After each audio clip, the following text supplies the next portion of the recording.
चलो चलो चलो साहब तुम आगे बढ़ो आवाज कोणाचा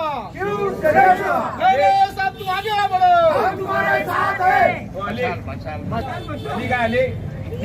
में 3 मसाल है और एक तपस्वी है ये आपले दुसरे उमेदवार आहे आमचं भेटलं आणि तो त्यांनी त्याच्या मुलीला उभं केलं मुलगी पण हायली क्वालिफाईड आहे हे जनतेने पण हायली क्वालिफाईड आहे दोन्ही मुली पण त्या ठिकाणी ह्या क्वालिफाईड आहे आणि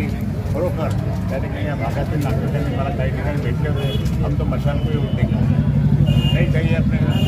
वो नहीं चाहिए ये भी नहीं चाहिए मशाल को देंगे मशाल को वोट देंगे ये बोले तो हमारी ये लड़की जो है हाईली क्वालिफाइड उनके आ जाएंगी प्रकाश साहिब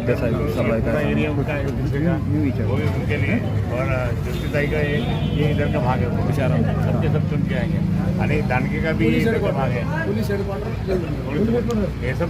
चारों भी प्रभाग चारों भी एरिया से हमने कैंडिडेट लिए हुए हैं और निश्चित रूप से मैं कहूँगा कि ये कैंडिडेट चारों भी कैंडिडेट बहुत अच्छे मार्जिन से चुन के आएंगे सर मशाल पे सर उद्या एक कबसी बाकी 3 मशाल सर उद्या उद्धव साहेबांची शहरामध्ये प्रचंड जाहीर सभा आहे हो या सभेची संपूर्ण तयारी झाली असेल आणि साहेब येणार आहेत उद्या उद्धव साहेब येतील आणि उद्याची जाहीर सभा खूप मोठ्या प्रमाणात आहे मी आपल्या मार्फत त्या ठिकाणी आमच्या सगळ्या कार्यकर्त्यांना मतदारांना विनंती करतो उद्या उद्धव साहेबांच्या भाषणाला आपण यावं बाजूलाच आहे थँक्यू सांगा मराठीत बोलू का मराठी प्रभाग क्रमांक 5 UBT उद्धव बाळासाहेब ठाकरेचे आम्ही प्रभाग क्रमांक 5चे 4 उमेदवार इथं आहे काय मुद्दे घेऊन उभे राहिले हो मुद्दे आमचे असे आहे की मुद्दे म्हणजे येऱ्यातली वाडातली समस्या त्याचा आम्ही कॉम्प्लीट होतो ना हां सांगा ना काय वाडातल्या समस्या रोजगार स्वच्छता ड्रेनेज लाईन नळ अशा बरंच काही समस्या आहे तो आम्ही म्हणजे हा समस्या पूर्णपणे आम्ही निवारण करू 9 दिवसाला पाणी येतं तिसऱ्या दिवशी देण्याचा प्रयत्न करू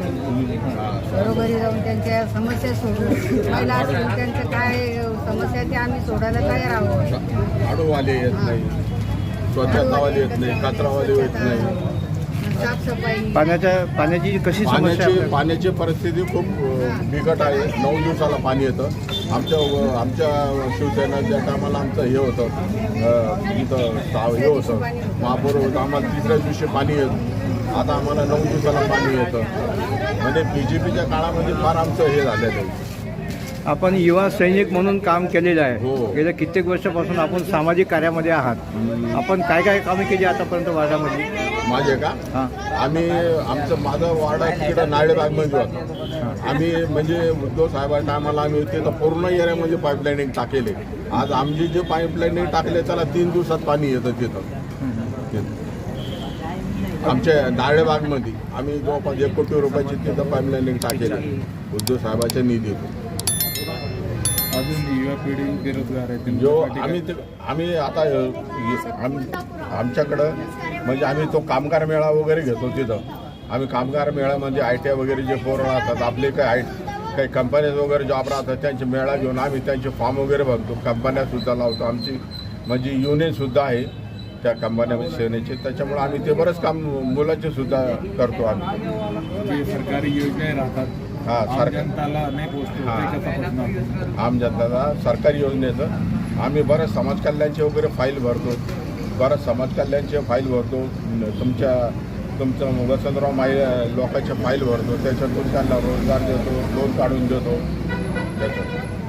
जनताला काही संदेश काय जनताला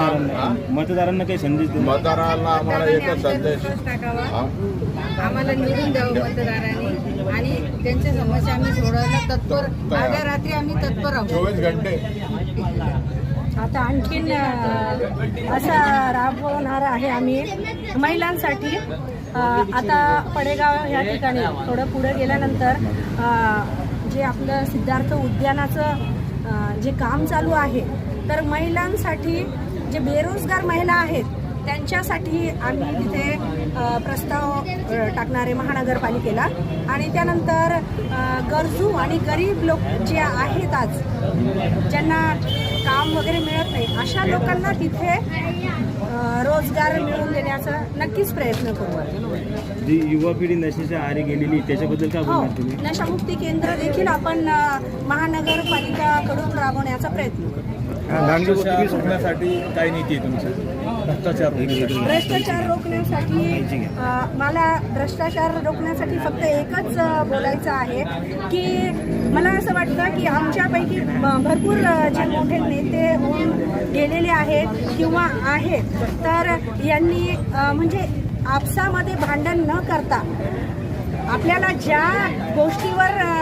नियुक्त केलेलं आहे त्या गोष्टींचा विचार करून ते आधी काम करा जनतेसाठी, नंतर भ्रष्टाचाराचं बघत राहू. बरोबर. ज्योतिताई रवींद्र जगताप.